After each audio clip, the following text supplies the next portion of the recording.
నమస్తే మిత్రులారా. Professor K Nageshwar Telugu ప్రజలందరికీ చిరపరిచితుడు.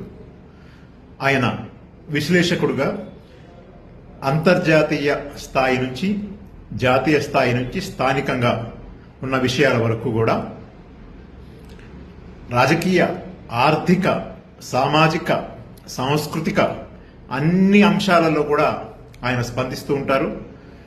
చాలా మంచి విశ్లేషకుడుగా ఆయన విశ్లేషణ ద్వారా తెలుసుకునే సమాచారానికి ఒక విశ్వసనీయత ఉంటుందనేటువంటి ఒక క్రెడిబిలిటీ ఉన్నటువంటి విశ్లేషకుడుగా ఆయనకి మంచి పేరుంది.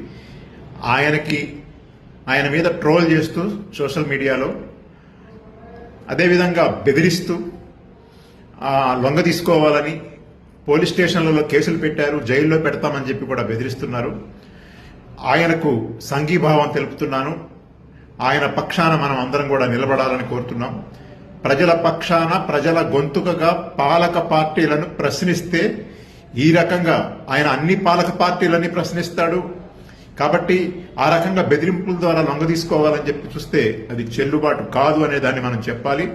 మనం ఆ రకమైనటువంటి నిష్పక్షపాతులైనటువంటి వ్యక్తుల గురించి వాళ్ళ పక్షాన నిలబడి వాళ్ళకి సంఘీభావం తెలపడం ద్వారా ఈ యొక్క దాడుల్ని తిప్పికొట్టాలని చెప్పేసి విజ్ఞప్తి చేస్తా ఉన్నాను.